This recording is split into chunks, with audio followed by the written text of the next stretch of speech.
u aħna tal-prinċipju, aħna tal-kelma, magħna dejjem taf fejn qiegħed. Kliem illi lissen il-mexxej tal-Labor u Prim Ministru Robert Abela fl-eluq tal-Kunsill Ġenerali tal-Partit Laburista l-istess Abela illi x-xahar wara ieħor juri lil poplu Malti Wawċi li żgur ma jistax joqgħod fuq il-kelma tiegħu fuq il-prinċipju tal-gvern immexxi minnu jew sansitra fejn qiegħed.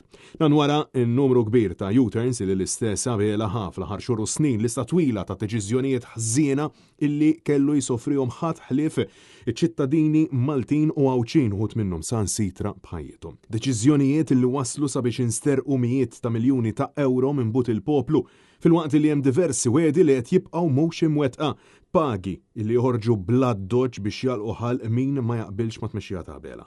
Dan waqt illi l-istess Robert Abela, ironikament, saħaq illi l-Partit Laburista jemmen fil-ġustizzja soċjali waqt illi tal-qalba jaqilgħu il-mijiet ta' eluf ta' euro f'pagi minn fuqha. Bil-Prim Ministru qed jagħmel minn kollox biex jipprova jnessi l-iżbalji ħoxnin illi jagħmel Gvern Laburista fl-aħħar snin. Issa huwa żmien li nitkellmu fuq il-futur u mhux fuq il-passat. Intant, fil-waqt li Abela ħambaq fuq it-tibdil sfurzati li l-Labor għadda minnu fit-tmexxija tiegħu wara r-riżultat ta' 8 ta' Ġunju u qal illi fehem il-messaġġ tal-poplu kompla bir-retorika perikoluża u partiġġana tiegħu tal-aħna u l-huma.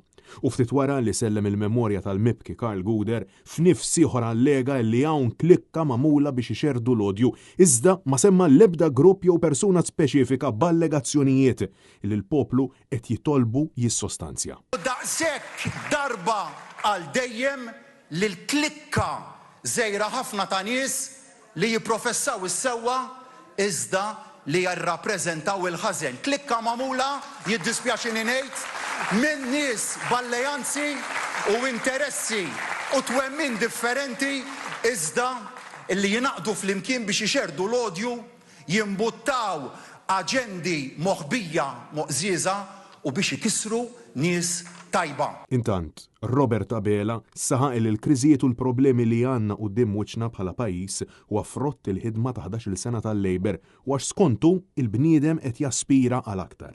11-il sena ta' riformi u bidliet progressivi li wkoll iva ġabu sfidi magħhom. Sfidi wħud minnhom frott il-ħafna progress illi għexna flimkien. U hija natura tal-bniedem li meta jirnexxielu jikkonsolida livell ta' għajxin tajjeb, imbagħad dejjem se jibda jaspira l-aktar. L-aspettattivi tan-nies dejjem qegħdin jelevaw ruħhom il fuq. Dan meta taħt Gvern Laburista pajjiżna spiċċa b'infrastruttura mhux adegwata għall eżiġenzi tal-poplu, b'waiting lists ma jispiċċaw qatt u sistemi arkubtew. U waqt li l-Labor jinsab fi kriżi interna jitkarbu għall-għaqda li huma konxi bil-firda li hemm bejn il-klikek li ħakmu l-Partit Laburista, Abela prova iqajjem il-fiduċja fost il-grassroots permezz tal-ajjat solitu tiegħu fost oħrajn illi mhux qiegħed jibża. Kif ma beżawx ta' qabilna, mhux se nibżaw aħna! Francesco Catania, Net News.